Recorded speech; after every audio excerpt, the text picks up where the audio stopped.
Sveiki, užsukę į Pono Obuolio kanalą. Šiandien noriu jūs supažindinti su Perplexity, įrankiu, kuris pakeis jūsų požiūrį ir informacijos paiešką dirbtinį intelektą. Aš Perplexity naudoju kasdieną. Jis kardinaliai pakeitė tokius įrankius kaip ChatGPT, kaip Claude ir netgi Google. Taip, naudoju Perplexity kaip savo pagrindinę paieškos sistemą. Tiesa, Perplexity tai ne tik paieškos sistema, bet ir išsamus tyrimo asistentas bei pokalbių robotas. Jis siūlo naują, efektyvesnį būdą ieškoti informacijos lyginant su tradicinėmis paieškos sistemomis. Skirtingai nuo ChatGPT, kuris apmokytas su ribotų duomenų rinkiniu, Perplexity turi prieigą prie interneto ir gali pateikti naujausią informaciją. Tai ypač naudinga ieškant informacijos apie aktualius įvykius ar naujausias technologijas. Kaip pavyzdys, jeigu ieškosim ChatGPT, karas Ukrainoje, ar ne? Na, ChatGPT ko gero žinos apie tokį įvykį, tačiau, tikrai neturės naujausios informacijos. Taigi turim, kaip matom, abstrakčią informaciją, pagrindinius konflikto aspektus ir panašiai, tarptautinė reakcija ir taip toliau, ar ne? Tačiau neturim nei progreso, nei regreso, nežinom, kas šiuo metu vyksta. Ir tai yra normalu, nes, ChatGPT, ypatingai nemokama versija, kurią naudoju čia, neturi prieimo prie interneto. Tada, galim ieškoti Google, ar ne? Įsiveskim tą pačią paiešką, karas Ukrainoje ir matom, labai daug šaltinių. Tai ir Delfi, ir Lietuvos rytas, ir, jeigu ieškotumėm ne lietuviškai, matytumėm ir užsienio šaltinius, bet vėl, ką mums reikia daryti, mes turime vaikščioti per puslapius, užeiti kiekvieną puslapį ir, skaityti informaciją. Šiuo atveju Perplexity, jeigu įsivesim tą pačią užklausą, karos Ukrainoje, ką Perplexity daro, susikuria savo užduotis. Kaip mato čia, ieškoti informacijos apie karą Ukrainoje. Apibendrinti rastus rezultatus apie karą Ukrainoje. Ir štai čia, kaip matom, persiskaito visus tos puslapius, kuriuos mums metė Google prieš tai. Matom čia, ar ne? Tai reiškia, mums nereikia eiti kiekvieną šių puslapių ir skaityti. Perplexity tai padaro už mus ir tuomet naudoja kažkokį tai kalbos modelį, kad mums apibendrintų visą informaciją. Ir kaip matom čia, dabartinė situacija.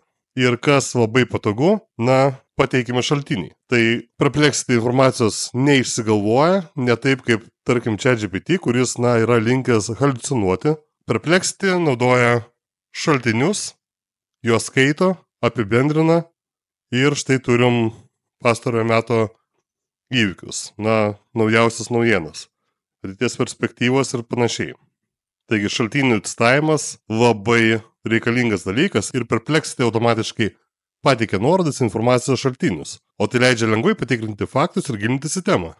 Tai didelis pranašumas prieš Claude ir ChatGPT, kurie dažnai negali nurodyti konkrečių šaltinių, nes, tiksliai nežino, iš kur jie gavo tą informaciją, kokiais šaltiniais buvo apmokyti ir, dažnu atveju ta informacija jau dėja būna pasenusi.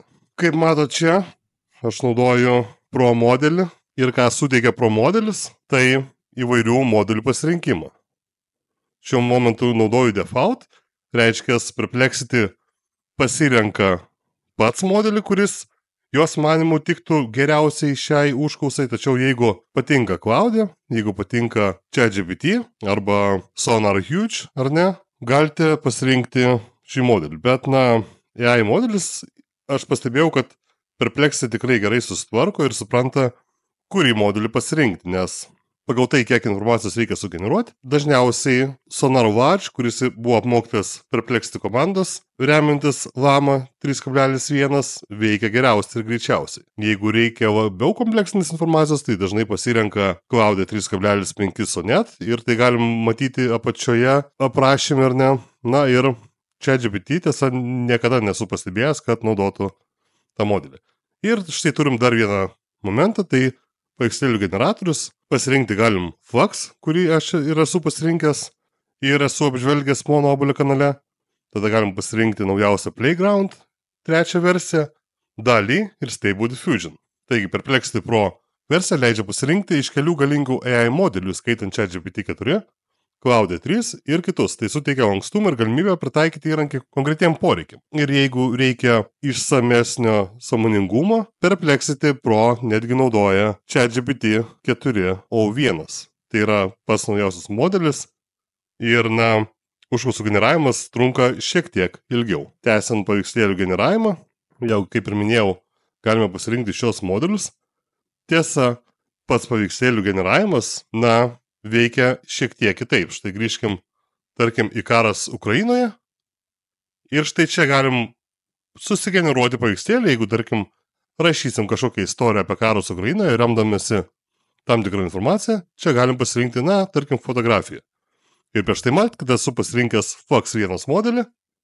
Ir štai naudojant Fox1 modelį, mums sugeneravo,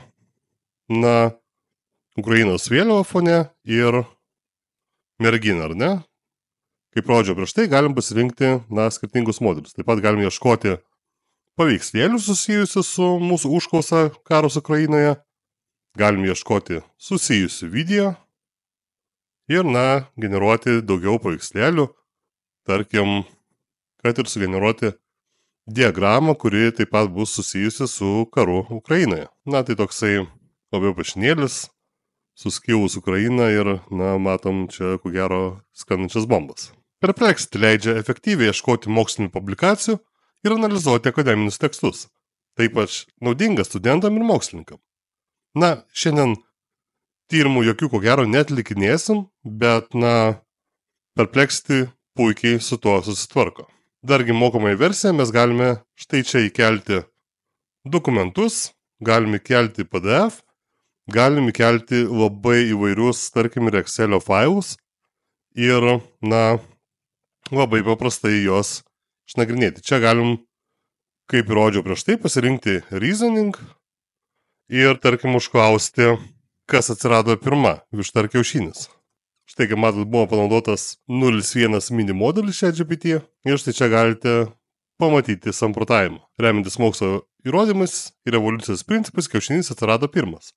Tai leido atsirasti vištoms kaip atskirai rūšiai per ilgą genetinių ir evoliucinių procesų laikotarpį. Papildomas funkcionalumas, kurį siūlo Perplexity, tai, tarkim, jeigu mes ginčiame su draugu, šiuo klausimu mes galim šią užklausą konvertuoti į puslapį ir štai taip atrodys mūsų puslapis, deja, ne lietuvių kalba. Nežinau, kodėl nepergeneruoja mūsų užklausas lietuviškai, bet šiam momentui būtent turim tik tai tokią galimybę.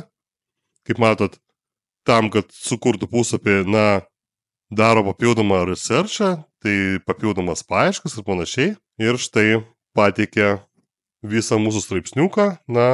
Čia netgi galim pasikeisti vadinamą layout, ar ne, uždėti mažesnį paveikslėlį, jeigu įdėjom. Čia pridėti media, arba kaip prieš tai rodžiau, sugeneruoti paveikslėlį, tai aš įsivaizduoju, kažkas turėtų būti su višta ar kiaušiniu, ar ne, pasižiūrėsim, ką Perplexity sugeneruos. Taip ir galvojau, tai štai. Tokie funkcionalumai ir, čia paspaudus galim publish, arba galim tiesiog persižiūrėti, kaip atrodys mūsų galutinis puslapis, ar ne. Kas man dar patinka su Perplexity, tai yra Discovery skiltis. Ir čia galim matyti įvairią naują informaciją. Man patinka Tech and Science skiltis. Čia dažnai skaitau apie dirbtinį intelektą ir taip pat dalinuosi naujienomis po Nobelio kanale. Ir jeigu paspausim library, mes čia turim, kaip matot, labai daug užklausų, nes aš kaip ir minėjau, Perplexity naudoju absoliučiai viskam. Nesenai buvau sukūręs video, kokius įrankius naudoju, tai tuo metu Perplexity dar nebuvo pakeitęs cloud'e, bet kadangi įsigijau būtent Pro modelį, tai nebenaudoju jokių kitų papildomų įrankių, nes, Perplexity tinka viskam ir tekstų rašymui, ir elektroninių laiškų rašymui, netgi atitinka naujausias madas, kadangi gali ieškoti šiandienos informaciją ir ją pritaikyti. Šiandien buvo Perplexity įrankio pristatymas. Labai tikiuosi, kad, suteikiau vertės ir jei šis video patiko, būtinai paspauskit nykščius į viršų, pasidalinkit su draugais, nes jiem galbūt tai yra aktualu. Nepamirškit prenumeruoti po Nobelio kanalo ir užsukite mūsų Facebook puslapį, kurio adresą rasite apačioje video aprašymo skiltyje. O šiandien buvo tiek. Iki kitų video. Ate.